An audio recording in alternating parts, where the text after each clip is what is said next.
Hello, this is artist, entrepreneur, and art educator Eric McRay.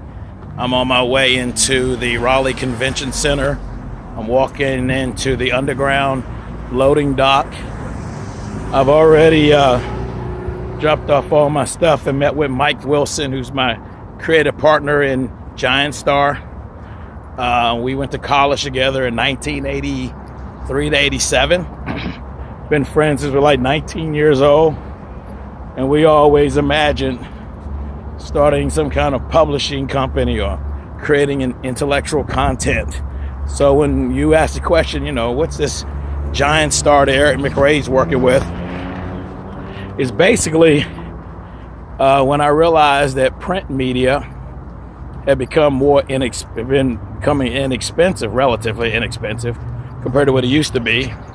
And you could do more print on demand and lower number of images or units printed.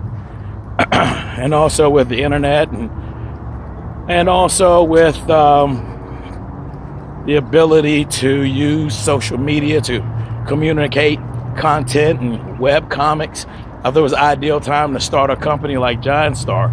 So Mike Wilson and I and Darryl Brown and Aaron Dowen have all created original content, original characters that we own intellectual property. And Giant Star is my company, it's part of McRay Studios.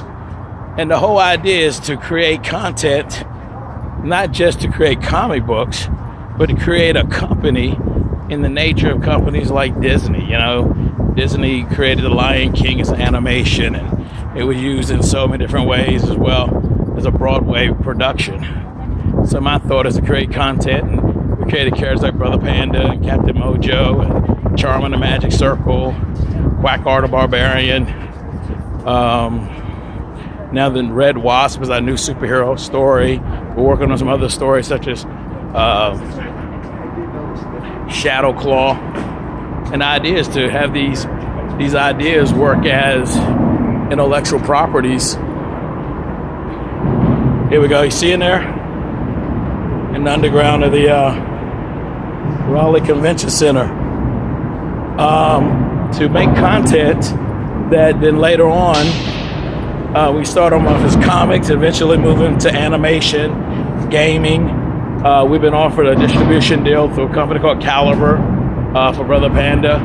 And we're seeking distributors who will move our books that we'd also make into games, licensing products, anything from coffee mugs to board games. You think about how many places you see Spider-Man and Mickey Mouse or Batman. Same concept is to make something, because I wanted to build a business that my children could inherit. If you're a brain surgeon, you have such a limited, unique skill set that your children can't inherit your skills. They can inherit your assets and things you accumulate, but it can't inherit your actual skill set. Mine is so specific. My son and daughter may pursue the arts, but they won't be inherit my exact talents. So I wanted to build something that had generational potential for residual income, residual wealth, something that could be shared generationally, that Eric and Ethan can manage. My son's very much involved, understanding the concepts. That way we're able to, I'm walking from the loading dock into the showroom under the Raleigh Convention Center. And this is the lowest level. So I wanted to build something that they could invest themselves in and own and manage and build a generational business that basically would not stop when I stop. There are properties that are worth a fortune. So at the rate we're going, it's a matter of time we're going to create the right thing that's going to get us the right results we want. So now we're going to finish setting up the table, getting ready for the convention. Convention runs Friday from 3 to 8, I believe. And then Saturday all day, Sunday all day. And we're at table A316 in the Artist Alley. And look for a Giant Star Entertainment. Here we go. Here's some other folks back there, all that stuff. So you can see the Artist Alley behind me. See all the jokers over there? That's where all the comic book artists are. So the content part of Giant Star, definitely a team sport, which involves myself, Mike Wilson, and we got some great artists like John Del Sneed and Oscar Alvarado, and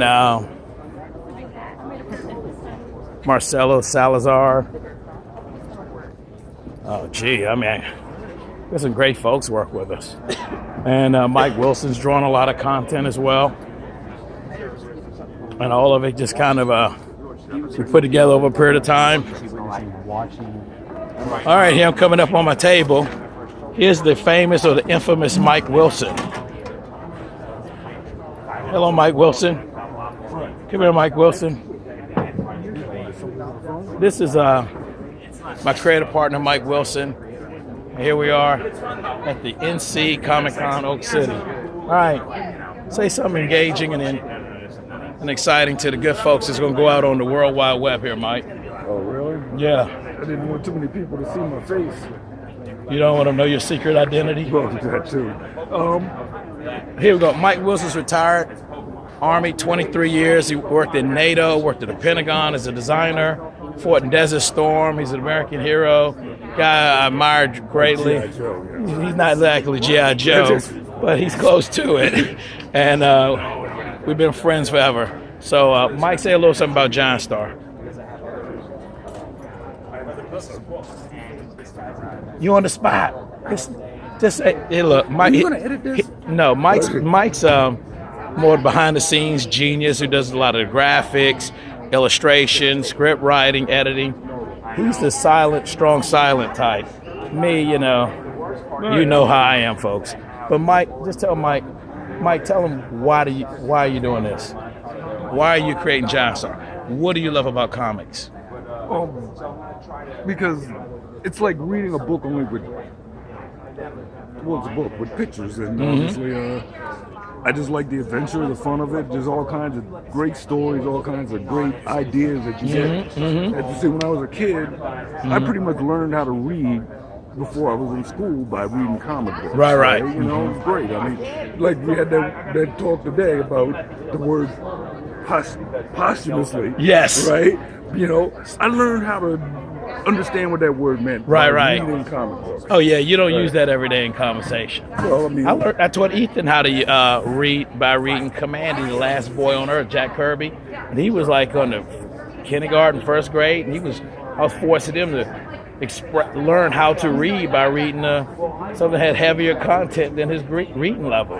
And he excels in reading today because of comics. Well, yeah, I mean, you get to see a lot of different ideas and different concepts and things that are really great, like, say, Brother Panda. Yeah. I mean, people our age will read it and be like, wow. You know, I remember seeing stuff like this when I was a kid. Old TV shows like that, yeah. Younger people will read it and be like, wow, this is kind of like retro cool, you know? Yeah. Kind of thing. And we got all kinds of stuff like that, like, you know, Charmer and Quackar and Red Wasp, you know, it's more of a traditional superhero thing, but with a little different twist on it. Yeah. People read it and go like, wow, that's really cool. Maybe it'll inspire somebody else to write their own stories. You know, one of the greatest compliments I ever received, I had a guy come in my studio one day. This guy was in his 20s, and he said, Mr. McRay, I met you when I was a little boy, and I became an artist because of you. He said, you made it seem cool. Now, come on. But come on. You know, isn't that awesome? That's cool. It's just that now it kind of makes us look old. Well, we are old, Mike. We're not old and moldy, but we're not spring chickens anymore. So, hey, I told him already we went to college in the 1980s. Oh, okay. So, but you know what? With age comes wisdom and understanding. All right, folks, gotta go. Follow us on Facebook, Twitter, Instagram. Take care. Please make sure.